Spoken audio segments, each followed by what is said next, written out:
मेरा नाम राहुल है। मैं अपने शहर का मशहूर बिजनेसमैन था। मेरा बाइक सेल करने का बिजनेस था। खुद के कर्म से मैं हर महीने लाखों रुपए कमा लेता।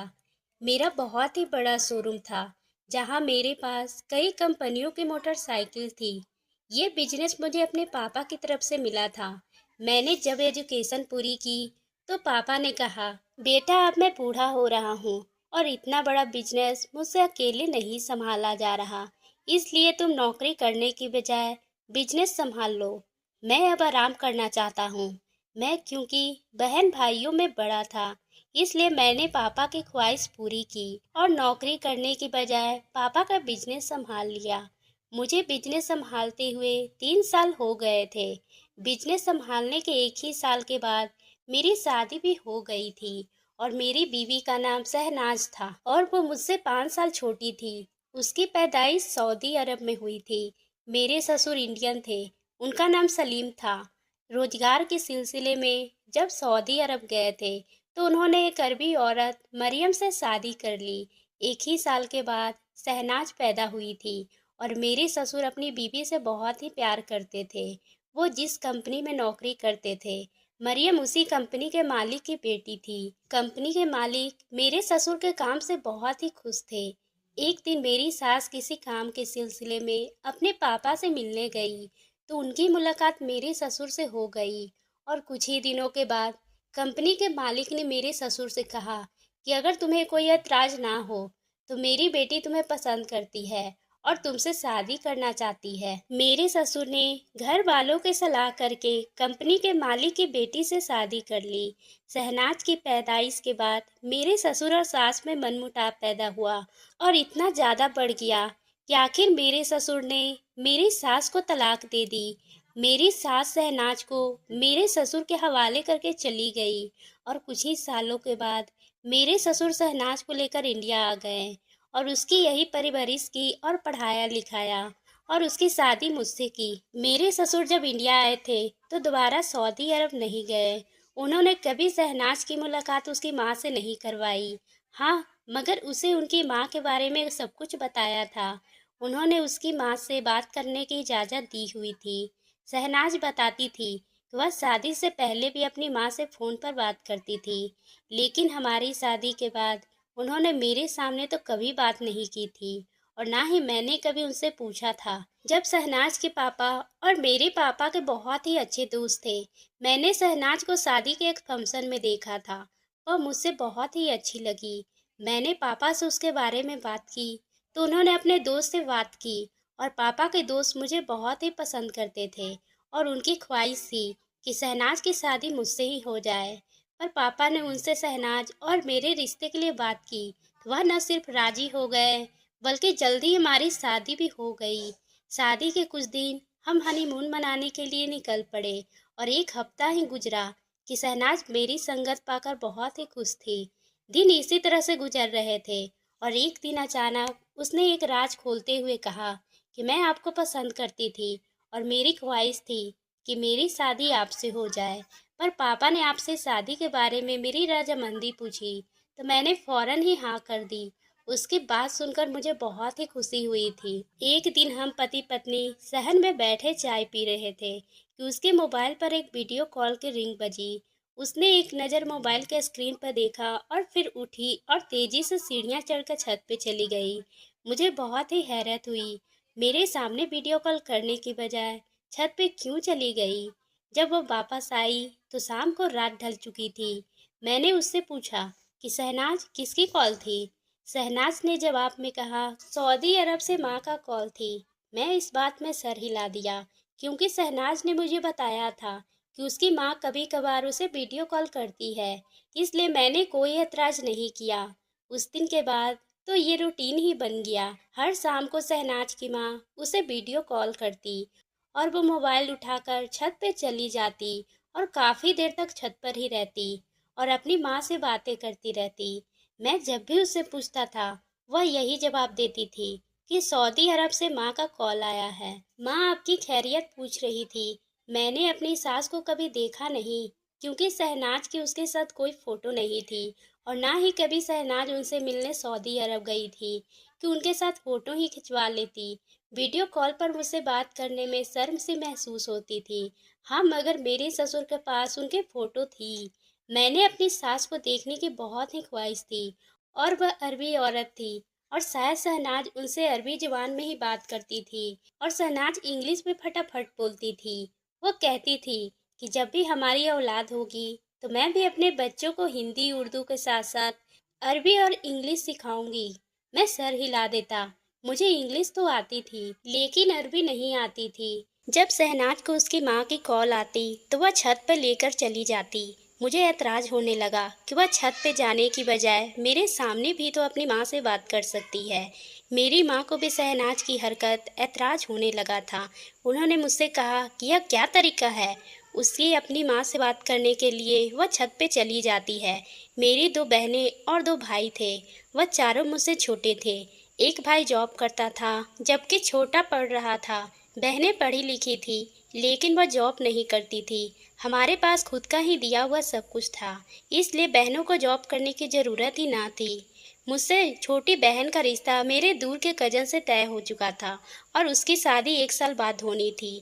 एक शाम जब शहनाज अपनी माँ से बात करने के बाद कमरे में आई तो मेरा मूड खराब था।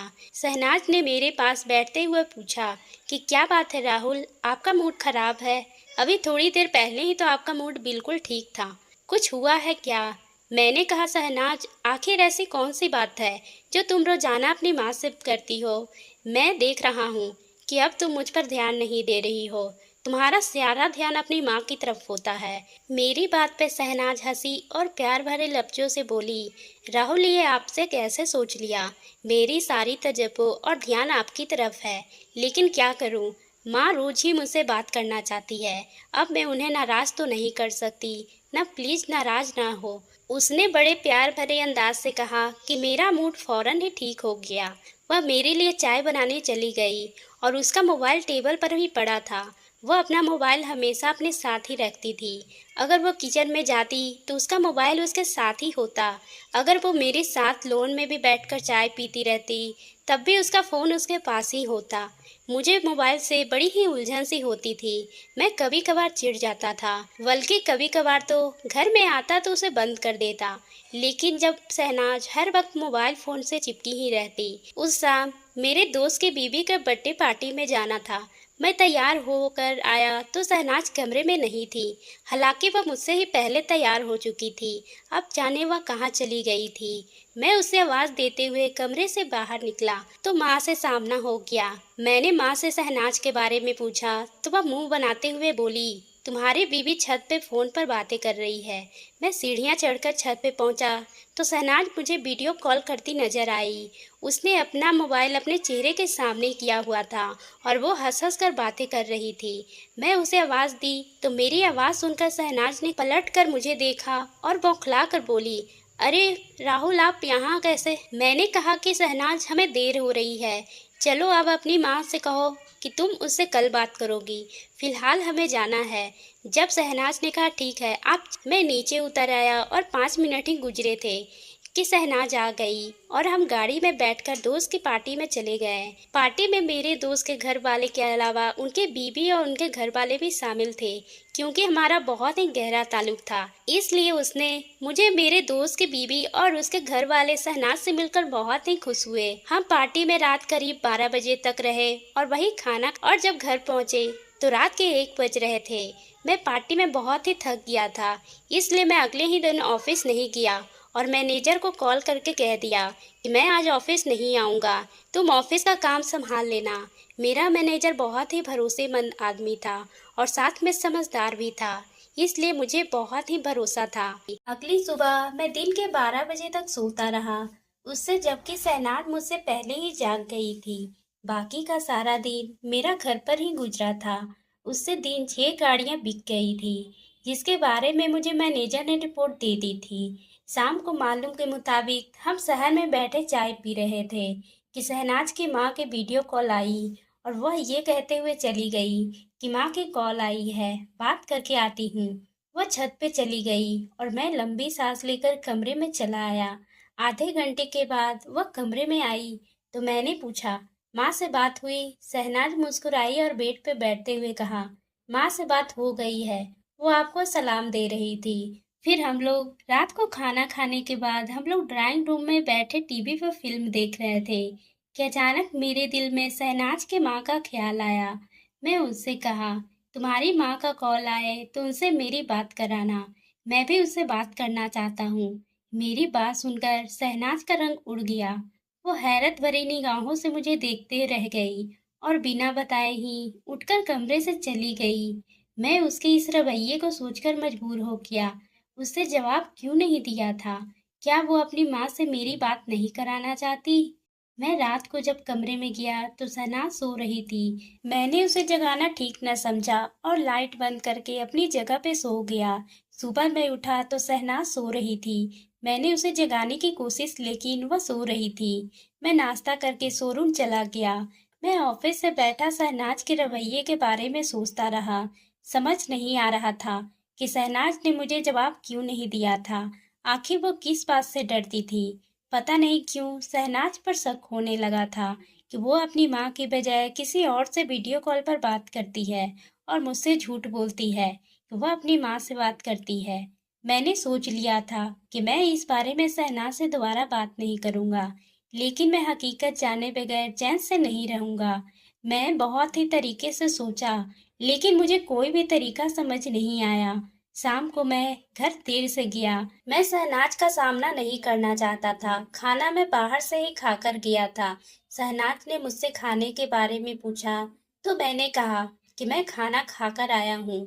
तुम्हें परेशान देखा तो पूछा कि राहुल खैरियत तो है? आप चुप चुप से हैं, क्या हुआ है?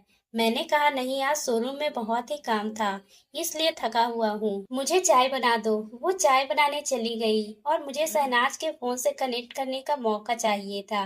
शुक्र है कि वो बाथरूम जाती थी तो अपना मोबाइल साथ नहीं ले जाती थी। मैं उसके बाथरूम जाने का इंतजार करने लगा, लेकिन वो रात को बाथरूम ना गई और उसका मोबाइल उसके साथ तकिए के नीचे पड़ा रहा। मैं लगातार उसके टोह में लगा रहा, लेकिन कई दिन गुजर गए, मैं उसके मोबाइल तक नहीं पहुंच सका। दिन में काफी बिजी होता था और रात को वो अपने मोबाइल के साथ चिपकी रहती थी। मैं उसके साथ नॉर्मल अंदाज में रह रहा था। मैं उसे किसी तरह के शक से गिरफ्तार नहीं करना चाहता था। एक दिन वो मेरे लिए चाय बनाने गई तो अपना मोबाइल कमरे में ही छोड़ गई। मैं जल्दी से उसके मोबाइल को शहनाज के मोबाइल से कनेक्ट करने लगा, लेकिन बदकिस्मती से मैं ऐसा नहीं कर सका क्योंकि वह कमरे की तरफ आ रही थी और मैं शहनाज का मोबाइल जल्दी से मेज पर रखा और खुद बेड पर बैठकर अपने मोबाइल में बिजी हो गया। उसी वक्त शहनाज आई और उसने मुझे चाय सर्व की और अपना कप लेकर बैठ गई। हम दोनों बातें करने में बिजी हो गए। मुझे अफसोस था कि मैं अपना मोबाइल उसके फोन से कनेक्ट करने में कामयाब नहीं हो रहा था। इसी रोजाना अपनी माँ से बात करने के लिए छत पर जाती और मेरी माँ घूरती रहती। वह दिन पर दिन मेरा शक पक्का होता जा रहा था कि वो अपनी माँ से नहीं किसी और से बात करती है। वो पहले से ज्यादा खुश रहने लगी थी। उसका चेहरा भी खिलता जा रहा था, जबकि मैं अंदर ही अंदर शक कर रहा था। मेरे दिल में यही ख्याल आता था कि शहनाज अपनी माँ की बजाय अपने किसी आशिक से बात करती है। शायद शादी से पहले उसका कोई आशिक था जो उसे शादी करना चाहता था, लेकिन उसके पापा ने उसकी शादी मुझसे करवा दी। एक दिन मुझे अपना मोबाइल शहनाज के मोबाइल से कनेक्ट करने का मौका ही मिल गया। मैं शाम को जब घर आया तो शहनाज बाथरूम में नहा रही थी और उसका मोबाइल मेज पे पड़ा था। मैंने जल्दी से उसका मोबाइल उठाया और अपना मोबाइल उसे कनेक्ट करने लगा। अब मैं अपना काम पूरा करके सोफे पर बैठा और उसका इंतजार कर रहा था। मुझे देखते ही उसने पूछा कि आप कब आए? मैंने कहा कि मैं अभी आया हूँ। उसने इस बात में सर हिलाया और मैं इस इंतजार में था कि वो अपना मोबाइल फोन उठाए और छत पर अपनी माँ से बात करे। क्या वाकई वो अपनी माँ से बात करती है या अपने आशिक से बात करती है? उस शाम उसने अपनी माँ से बात नहीं की। वो मेरे पास ही कमरे में बैठी रही। मुझे हैरत हुई तो मैंने पूछ लिया, शहनाज खैरियत तो है? तुम आज अपनी माँ से बात नहीं करोगी? शहनाज ने मुझे ऐसी नजरों से देखा जैसे उससे मेरी चोरी ही पकड़ ली हो। फिर उसने कहा कि माँ आज ऑनलाइन नहीं आई है, इसलिए उससे बात नहीं हो सकी। वैसे आप क्यों पूछ रहे हो? मैंने मुस्कुराते हुए कहा, तुम रोज छत पर जाकर बात करती हो, आज बात नहीं करने गई तो पूछ लिया, क्या तुम्हें मेरा पूछना बुरा लगा? शहनाज ने नहीं में सर हिलाया और कहा कि नहीं, मुझे बुरा नहीं लगा। अगले 2-3 दिन तक अपनी माँ से बात ना हो सकी। वो ऑनलाइन नहीं थी, शायद कहीं बिजी थी। शहनाज भी इन 3 दिनों में उदास हो गई थी। मैंने सोच लिया था कि अगर मैंने उसके आशिक से बात करते पकड़ा तो मैं उसे छोड़ दूंगा। मेरी गैरत गवारा नहीं करेगी कि मेरी बीबी किसी और मर्द से इस मोहब्बत की बात करे। अगली शाम को मैं शोरूम में घर आया तो सनात छत की तरफ जा रही थी। उसने मुझे देखा नहीं था और मैं जल्दी से अपने कमरे में चला गया। मैंने जल्दी से मोबाइल ऑन किया और उसे शहनाज के मोबाइल से कनेक्ट करके देखा। शहनाज अपनी माँ को वीडियो कॉल कर रही थी, लेकिन अभी तक उसका कनेक्ट नहीं हो पाया था। फिर कुछ ही देर के बाद उसकी माँ की तरफ से कॉल आई। जैसे ही शहनाज ने कॉल पिक की तो दूसरी तरफ से एक मर्दाना आवाज सुनकर मेरे पैरों तले से जमीन ही निकल गया। लेकिन मैं चुपचाप उसकी बातें सुनने लगा। शहनाज उससे अरबी जुबान में बात कर रही थी, इसलिए मुझे कुछ समझ नहीं आ रहा था। लेकिन मर्दाना आवाज सुनकर मेरे गुस्से का इम्तिहान को पहुंच गया कि मेरी बीवी अपनी माँ से बात करने के बहाने अपने आशिक से अरबी जुबान में बात करती है। मैंने गुस्से में मोबाइल बंद करके मेज पे रखा और शहनाज के आने का इंतजार करने लगा। आज मैंने उसे हर हाल में बात करने का फैसला किया था। मैं उसे सच उगलवाना चाहता था। थोड़ी ही देर के बाद शहनाज वापस आई और उसका चेहरा खिला हुआ था और बहुत ही खुश दिखाई दे रही थी। लेकिन मुझे चुप और गुस्से में देखकर चौंके बगैर रह न सकी। मेरे सामने बैठते हुए बोली, राहुल आप गुस्से में क्यों हैं? मैं पहले उसके चेहरे के एक्सप्रेशन को गौर से देख रहा था, फिर गुस्से में बोला कि तुम छत पर जाकर किससे वीडियो कॉल पे बात कर रही थी? ना जाने मेरे लहजे में क्या बात थी कि शहनाज डर गई और जब वो बोली तो हकला रही थी। मैंने गुस्से से कहा, हाँ बोलो शहनाज, तुम किससे बात कर रही थी? मैंने सब सुन लिया है। तुम किसी आदमी से अरबी में बात कर रही थी। बताओ वो आदमी कौन है और तुमसे क्या रिश्ता है? तुम मुझसे झूठ क्यों बोलती रही कि तुम अपनी माँ से बात करती हो? मुझे यकीन नहीं आ रहा है कि तुम मुझसे झूठ बोलती हो। मुझे अंधेरे में रखा है। मेरे मुंह से जो कुछ आ रहा था मैं बोलता जा रहा था और शहनाज हैरत से आंखें फाड़े मुझे देख रही थी। जब वह बोली तो इसके लहजे में मुझे ये यकीनन थी कि आपसे मेरी बातें सुन ली। आप मेरी जासूसी कर रहे थे, यानी आप मुझ पर शक कर रहे थे। मुझे बहुत ही अफसोस हुआ। कभी कभार आंखों से देखा और कानों से सुना भी गलत होता है। जो आप सोच रहे हैं वैसा बिल्कुल भी नहीं है। मैं रोजाना ही अपनी माँ से बात करती थी। 3 दिन से माँ से बात नहीं हो रही थी तो मैं बहुत ही परेशान थी और मैंने माँ से कनेक्ट किया था, लेकिन उसे कनेक्ट नहीं हो रहा था। तभी मेरे भाई की कॉल आ गई और मैं उससे बात करने लगी। उसने बताया कि माँ की तबीयत खराब थी, इसलिए उसे बात नहीं हो रही थी। माँ ने पापा से अलग होने के बाद शादी कर ली थी और एक मेरा छोटा भाई है। उसकी बात सुनकर मुझे अंदर ही अंदर शर्मिंदगी घेर लिया। मेरी बीबी अच्छी लड़की थी और मैंने किसी वजह से शक किया था। उसे ठीक कहा था कि कभी कभार आंखों देखा और कानों सुना गलत हो जाता है, मगर मेरे दिमाग में अब भी कई सवाल थे कि वह मेरे सामने भी तो अपनी माँ से बात कर सकती थी। उसने मुझसे भी कभी उनकी बात नहीं करवाई। तो उसने इसका भी जवाब दिया कि जब मैं पैदा हुई थी तो उसके बाद माँ का एक्सीडेंट हो गया था। इसी वजह उसके चेहरे पर बहुत चोटें आई थी। वो ठीक तो हो गई, मगर उनका चेहरा बिगड़ गया था और उसके बाद मेरे पापा ने उन्हें छोड़ दिया था और वो वापस मुझे लेकर इंडिया आ गए थे। मेरी माँ मेरे बगैर बहुत ही तड़पती थी।